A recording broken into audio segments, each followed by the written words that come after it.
Sa mga nagdaang kabanata ay muling nagsalita si Rodrigo na ang orihinal na plano ay gawin kayong lahat sa mga bangkay na magagamit ko, ngunit nagkakaroon kami ng pagbabago ng plano, kailangan ko lang ng isang bangkay na may sapat na swerte na mataas, para sa iba. Muli din niyang sinabihan si Ye Qing na kukunin niya ang bangkay ng ating bida. Kasabay din nito ay inutusan niya na ang kanyang mga nasasakupan na huwag nilang hayaan na mayroong makatakas. Nabahala naman ang grupo ni Ye Qing na sabi pa nga ni Lao Zhang na mukhang tapos na sila sa pagkakataong ito. Dahil ang mga kalaban nila ay mga kwalipikadong miyembro ng Blood Oath, dagdag pa niya na paano sila makakalaban na mga cannon fodder. Sinabi naman ni Xingdian na may oras pa silang tumakbo. Habang nahihirapan din siya ay pinilit niya ang kanyang katawan na tumakbo. Agad siyang tumakbo ng mabilis habang hawak niya ang isang magic crystal. Nang makita ito ni Ye Qing ay nasabi na lang niya na para saan siya tumatakbo. Dahil mayroon daw naman silang sapat na bilang sa kanilang panig.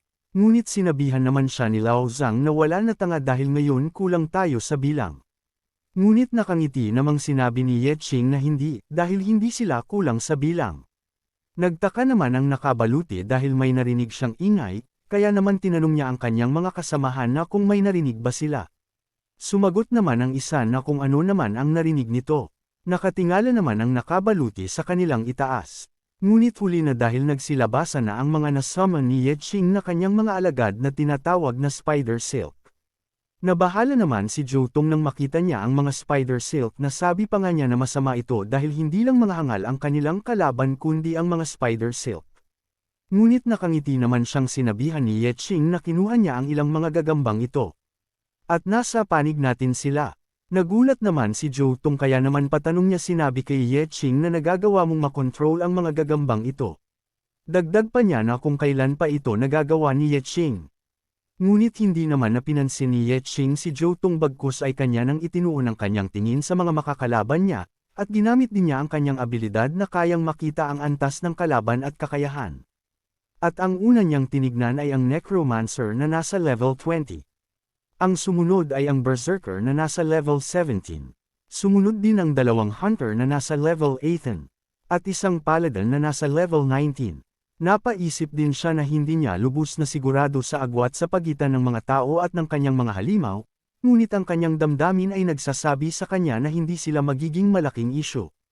Gayunpaman, hindi niya maunawaan dahil hindi niya masuri ang antas ni Rodrigo. Lumabas naman ang kanyang system at sinabihan siya na ang halos kapantay ng kanyang antas ay hindi magagawa makita ang kakayahan nito. Bahagya namang napahanga si Rodrigo sa kakayahan ni Ye Qing kaya't kanyang sinabi na para makontrol ng isang ito ang Abyssal Monster, mukhang mayroon kang sariling mga paraan sa pamamagitan ng pag-scavenging dito at doon. Naisip naman ni Ye Qing na kung saan, ang taong ito ay hindi magiging mas mababa kaysa sa kanya sa mga istatistika, at posibleng, mas mataas pa sa kanya. Sinabihan din ni Rodrigo si Ye Qing na kung ang sa iyo ay hindi hihigit sa antas 10 na mga halimaw, ito ay hindi sapat. Inutusan na din niya ang kanyang mga nasasakupan na unahin nilang alisin ang mga halimaw, at pagkatapos ay patahimikin sila. Ngunit mag-iingat ang mga ito na hindi tamaan ng Magic Crystal. Samantala sinabihan naman ni Ye Qing ang kanyang mga kasamahan na mayroon pagbabago sa plano. Kung ayaw niyo pang mamatay, sundan ang direksyon at tinakbo ni Chen Xingdian. Nagulat naman ang dalawa sa sinabi ni Ye Qing. Sa isip-isip din ni Lao Zhang na alam niyang tanga ang ating bida, isinakripisyo ang sarili para pigilan sila ng ganoon, pero ayos lang ito, kaya niya naman mismo. Matapos siya sa kanyang pag-iisip ay hindi na siya nag-aksaya ng oras at agad na siyang tumakbo. Sinabihan din ni Ye Qing si Zhou Tong na sigurado ako na mayroon kang sariling mga layunin para sa paggalugad sa kailaliman. Kaya kung ayaw mong mamatay ay tumakbo ka na. Bago umalis si Zhou Tong ay kanyang sinabihan si Ye Qing na hindi niya makakalimutan ang sakripisyo nito. Matapos niyang magsalita ay agad na siyang tumakbo. Ngunit bigla namang na-activate ang mekanismo ng maapakan nito ni Zhou Tong. Kaya naman natigilan sila sa kanilang pagtakbo at dahil dito ay napamura na lang si Zhou Tong. Nagalit naman si Lao Zhang at kanyang sinabihan si Zhou Tong na kung ano naman ba ang ginawa nito ngayon, dagdag pa niya na isa katalagang tanga. Humingi naman ng tawad si Zhou Tong at kanyang sinabi na simula nang pumasok sila sa kailaliman, ito ay sunod-sunod na malas. At hindi niya sigurado kung bakit. Samantala inilipat ang eksena na kung saan nagsimula ng sumugod ang panig ng kalaban sa mga halimaw ni Ye Qing. Nagulat naman ang gagamba nang makita niya ang mabilis na atake ng paladin. Kaya naman hindi niya na ito naiwasan pa at tinamaan siya ng atake nito. Mayabang din na sinabi ng paladin na ipapadala niya ang mga basurang mobs na ito ng paisa-isa. Samantala inihanda naman ng gagamba ang kanyang gagawing atake dahil hindi siya natamba sa atake ng paladin. Agad na niya din itong pinakawalan at pinuntirya niya ang mukha ng paladin na tagumpay naman niyang nagawa. Ninas naman ang paladin dahil sa ginawa ng gagamba ay nawala ang isang paningin niya kaya naman kanya na muna itong sinubukang tanggalin. Ngunit nagulat naman siya nang makita niya ang mabilis na pagsugod ni Ye Qing. Ang ating bida na hawak ang kanyang punyal ay mabilis na nagtutungo sa paladin. Nang sandaling atakehin ito ni Ye Qing ay agad namang nahinarang ng paladin ang kanyang pag-atake gamit ang kalasag nito. Kanya ding sinabihan si Ye Qing na sinusubukang lumaban sa level 19 laban sa iyong antas, at sigurado akong nananaginip ka. Matapos din niyang magsalita ay inipon niya ang kanyang lakas, at ginamit niya ang kanyang pamamaraan na kung tawagin ay Shield Bash. Tumalon naman ng mataas si Ye Qing, at kanyang naisip na level 10 pa lang ang mga gagamba niya, at sapat na para magkalat ang puwersa nila. Ngunit laban sa isang organisadong grupo tulad ng Blood Oath, hindi pa rin ito sapat. Bago pa man siya makaapak sa lupa ay hiniwa niya muna ang dalawang binti nito. Napasigaw naman sa sakit ang paladin sa kanyang pinsala sa kanyang binti. Ginawa naman itong pagkakataon ni Ye Qing upang tapusin ang paladin. Ngunit ang dalawang hunter naman ay nagpakawalan ng kanilang atake patungo sa kanya. Agad naman itong napansin ni Ye Qing. Kaya naman madali na lang niyang naiwasan ang dalawang atake. Nagulat naman ang hunter nang magawang maiwasan ito ni Ye Qing. Sinabihan naman siya ng isang hunter na parang hindi naman, malamang na hindi tama ang tinutukan mo, ayusin ang iyong bilis at subukan itong muli. Agad siyang naghanda ulit ng kanyang atake gaya ng sinabi ng kanyang kasama. Agad na din niya itong pinakawalan matapos ang paghahanda. Samantala bago pa man makalapit ang atake ay inihanda naman ni Ye Qing ang kanyang punyal upang harangin ang atake. At nang makalapit sa kanya ang palaso ay agad niya itong hinati sa dalawa ng walang kahirap-hirap. Muli namang nagulat ang hunter nang makita niya ulit na nagawang harangan ni Ye Qing ang kanyang pag-atake. Inihanda naman ni Ye Qing ang kanyang nakuhang abilidad kay Xingdian at ginamit niya ang pinakamalakas na atake na kung tawagin ay Great Flame Explosion. Nagtaka naman ang dalawa nang makita nila ang pagkabitak-bitik ng kalupaan subalit napalitan naman ang kanilang pagkagulat dahil kasabay nito ang malakas na pagsabog. Kaya naman nasabi na lang nila na ang lalaking ito ay mahirap kalaban. Samantala naging seryoso naman ang mukha ni Ye Qing dahil batid niyang hindi pa tapos ang kanyang laban sa mga hangal. Sa kabilang banda naman ay dihado ang gagamba ni Ye Qing sa kalaban nitong berserker na may malaking espada. Kaya naman walang kahirap-hirap nitong natanggalan ng ulo ang gagamba at nang makita ito ng dalawa ay kinilabutan sila. Tumingin naman ang berserker sa dalawa ng may pagnanasa. Agad din itong mabilis na sumugod at inunin niya si Zhou Tong at sa takot ni Zhou Tong ay kanyang sinabihan ito na hindi naman niya ito inatake kaya huwag siyang lapitan nito. Ngunit mabilis namang kumilos si Lao Zhang. At kanyang hinarang ang atake ng berserker gamit ang kanyang kalasag. Pinagalitan din niya si Zhou Tong dahil kasalanan niya ang lahat ng ito dahil sa kanya ay hindi sila nakatakas.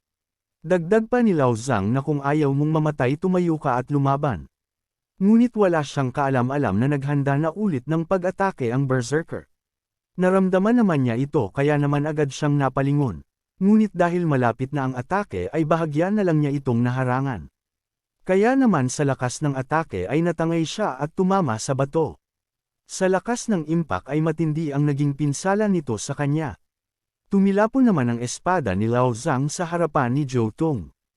Habang ang berserker naman ay dahan-dahan nang lumapit kay Lao Zhang upang tapusin niya na ito. Tumayo naman si Lao Zhang at habang nahihirapan ay nagawa pa nitong tumawa. At kanyang sinabi na hindi na dapat siya pumunta sa abyss. Kung takot lang naman siyang mamatay. Nagtataka naman ang berserker sa mga sinasabi ni Lao Zhang. Dagdag pa ni Lao Zhang na ang mga utang ay nawawala pagkatapos ng kamatayan, ito ay dapat na hindi masakit at mabilis. Sinabihan din niya ang berserker na patayin na siya nito. Inihanda naman ng berserker ang kanyang atake upang tapusin si Lao Zhang. Ngunit nagulat naman siya nang hindi siya makagalaw.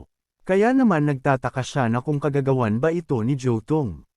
Sinabi naman ni Jotong na sa pagkakataong ito ay nasa tamang target ang debuff. Dagdag pa niya na ginamit niya ang immobilization technique.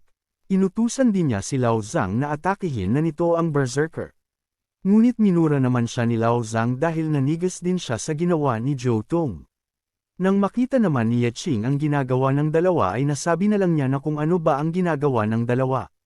Samantala naghanda naman ang Necromancer na nakabaluti at kanyang sinabihan si Ye Qing na kahit na mayroon kang ilang malakas na nakatagong kakayahan, palaging may limitasyon sa iyong mga kapangyarihan at hindi mo makayanan ang mataas na demand na labanan sa lahat ng oras. Hindi naman itinanggi ni Ye Qing ang sinabi ng Necromancer na sa isip-isip pa nga niya na ang summoning ay isang spell na patuloy na kumakain ng magic resources. Dagdag pa niya na noong nag-summon siya ng mga clone ay halos maubos na ang kanyang mana. At ang summoning spider ay patuloy din sa pagkonsumo ng mana. Kaya naman matapos siya sa kanyang pag-iisip ay kanyang inilabas ang kanyang ginawang pagkukunan ng mana. Nagtaka naman ang Necromancer kaya naman kanyang tinanong si Ye Qing na kung ano ang inuming iyan. Hindi naman sumagot si Ye Qing sa tanong ng Necromancer. Kaya naman nasabi na lang ng Necromancer na wala siyang pakialam kung anong inumin ang ininom nito. Kanya ding sinabihan si Ye Qing na huli na para bawiin ang iyong mana. Dagdag pa niya na ang isang Necromancer ay isang napakalakas na S-rank job bago ang nilalang na kinokontrol ng Necromancer ay ganap na maputol. At lalaban sila ng walang katapusan. Bahagya namang napahanga si Ye Qing kaya naman kanyang nasabi na mahusay ito isang tao na kayang magkontrol ng mga bangkay. Matapos maubos ni Ye Qing ang kanyang iniinom ay kanyang sinabi na ang kanyang mana ay naka-recover na ng sapat. Dagdag pa ni Ye Qing habang kanyang inilalabas ang kanyang abilidad na ang mga patay ay dapat mapayapa at magpahinga dito. Kasunod nito ay agad na nilamon ang mga bangkay ng abilidad ni Ye Qing at nang makita ito ng Necromancer ay nagulat siya dito. Nasabi pa nga niya na anong mala-demonyong teknik ang ginamit mo. At saan napunta ang mga bangkay niya. Ngunit hindi naman pinansin ni Ye Qing ang tanong ng Necromancer at mabilis na siyang sumugod upang tapusin ito dahil wala na itong laban sa kanya. Sa bilis din ng pangyayari ay hindi na naiwasan ng Necromancer ang atake ni Ye Qing. Kaya naman tumilapon ito patungo kay Rodrigo, agad din naman itong nakita ni Rodrigo. Kaya naman kanyang sinabihan si Ye Qing na ang iyong mga paraan ay medyo kawili-wili. Hindi mapagkakaila na nakita ka ng aking tauhan sa harap ng drink shop na iyon. Sinabi naman ni Ye Qing na kung ang lahat ay kumita lamang ng kaunting pera at pumunta sa kani-kanilang paraan, magiging maayos sana ito, ngunit nais mong ipagpalit ang buhay ng tao para sa mga kristal, na nagbibigay ng galit sa akin. Lalo na, itinuturing bilang isang cannon fodder lang siya, kasabay din ito ay tinitigan niya ng seryoso si Rodrigo. Sinabihan naman siya ni Rodrigo na ano sa tingin mo ba mapipigilan mo ang pagiging cannon fodder dahil lang sa may konting potensyal ka. Dagdag pa ni Rodrigo na kung nagbibiro ang ating bida. Dahil lahat sila ay mga bulok na subordinate niya lang, pero nagpapanggap ka pa rin na mabuting tao, ipapaalala ko sa iyo, ito ay isang mundo na kumakain ng mga tao at lamang ang mga walang awa ang maaaring tumayo ng mataas. Ngunit natigilan naman siya nang marinig niya ang boses ng kanyang nasasakupan na nagmamakaawa. Sa punto ding ito ay hindi maintindihan ni Jotong ang kanyang gagawin dahil sa pagmamakaawa ng Berserker. Habang pinagmamasdan ni Rodrigo ang tatlo ay kanyang nasabi na sa paghusga mula sa kasalukuyang sitwasyon, talagang imposible para sa iyong mga cannon fodder na makalabas sa kailaliman kasama ng lahat. Sumigaw naman si Lao Zhang at kanyang sinabi na huwag makinig sa kanyang kalokohan, simula nang magrebelde tayo sa kanila, imposibleng makalabas ng buhay. Inutusan din niya si Jotong na kunin ang iyong espada at patayin siya. Sinabi naman ni Jotong na andito lang siya para sumuporta, at ni hindi niya kayang pumatay ng halimaw kung hindi ang tao. Ibinalik naman ang eksena kay Rodrigo at kanyang sinabi kay Ye Qing na isa sa kanyang panig ay masisira. Natatawa namang sinabi ni Ye Qing na hindi niya maintindihan ang pinapanto ni Rodrigo. Ang tanging alam lamang niya ay may karapatan ang lahat, na makapasok sa abis at makalabas ng buhay, kasabay din ito ang pagpapalabas ng kanyang aura. Naghanda naman si Rodrigo ng kanyang atake habang naglalabs din ng kanyang aura.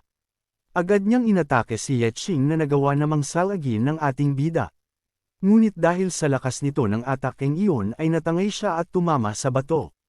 Napaisip din si Ye Qing na sobrang lakas ng ataking iyon.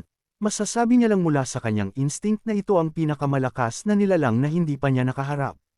Ngunit natigil naman siya sa kanyang pag-iisip nang makita niya na gumawa na naman ng pag-atake si Rodrigo. Sa puntong ang ito ay nasa harap na niya si Rodrigo at nakahanda na ito na pakawalan ang atake nito. Ngunit nagawang makaiwas ni Ye Qing sa pamamagitan ng pagtalon ng mataas. Nasira naman ang kalupaan nang tumama ang atake ni Rodrigo dito. Mayabang ding sinabi nito na anumang bagay sa harap ng kanyang lakas ay basura. Sa kabilang banda naman ay nag-aalangan pa din si Zhou Tong na patayin ang Berserker, kaya naman sinabihan siya ng Berserker na nagdadalawang isip ka pa din. Sa punto ding ito ay nakawala na ang Berserker at kanya agad na inatake si Zhou Tong na hindi naman naiwasan ni Zhou Tong. At sa lakas ng suntok ng Berserker ay dahan-dahan na bumagsak ang katawan ni Zhou Tong. Agad din siyang nilapitan ng Berserker upang tapusin ang walang kalaban-laban na si Zhou Tong.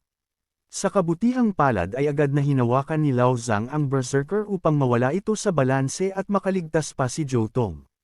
Sinigawan din ni Lao Zhang si Zhou Tong na gumawa ito ng paraan. Ngunit naputol naman ang kanyang pagsasalita nang biglang gumawa ng atake ang Berserker at tinamaan nito ang kanyang katawan. Kahit nagtamo ng pinsala si Lao Zhang ay kanya pang sinabihan si Zhou Tong na hindi ba't makapangyarihan ka dahil ikaw ang leader. Sa sinabi ni Lao Zhang ay natigilan si Zhou Tong na para bang sinisisi niya ang kanyang sarili.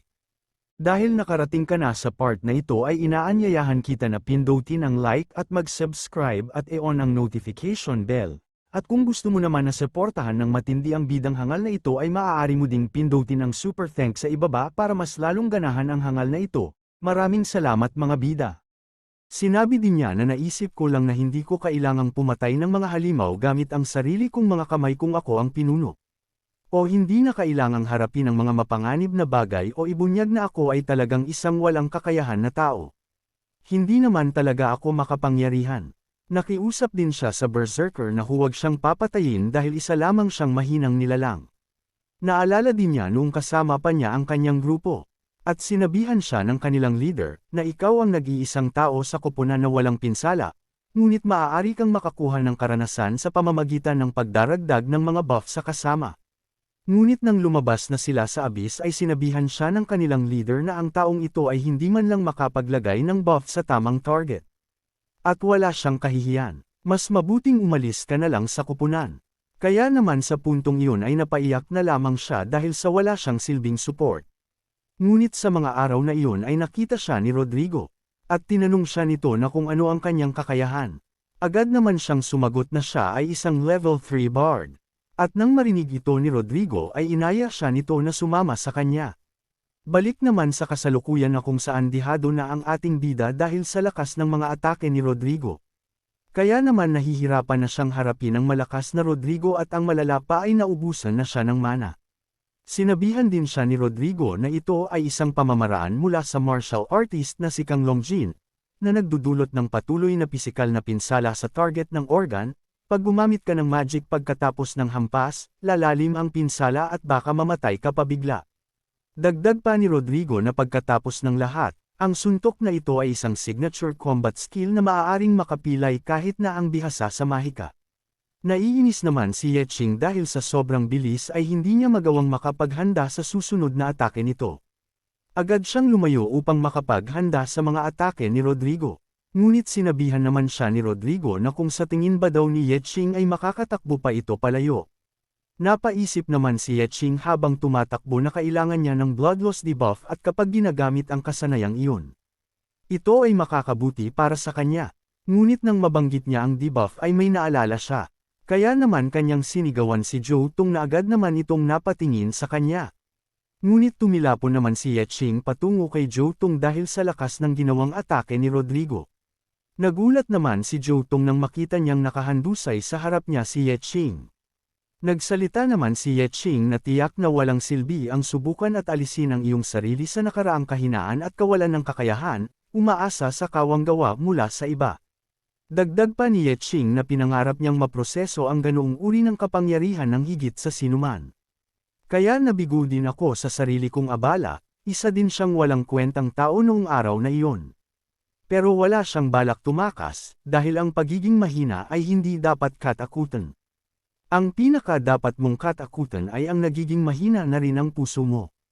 Ibinalik ang eksena na kung saan mahina pa ang ating bida at nilalabanan niya ang isang malaking halimaw. At dahil sa kagustuhan niyang mabuhay ay nagawa niyang matalo ito at nakaalis sa kamatayan.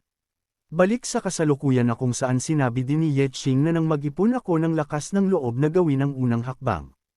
Alam niyang naghahanda siyang maging hari sa buong buhay niya, na kahit isa lamang siyang walang kwentang trash picker. Sa mga sinabi ni Ye Qing ay nagkaroon na ng lakas ng loob si Zhou Tong. Nasabi pa nga niya na kung hindi siya magiging malakas ay mamamatay siya, kumpara sa kinukot siya, mas mabuting magbalat kayo at umiwas sa away. Dagdag pa niya habang may seryosong ekspresyon na gusto niyang maging malakas na tao.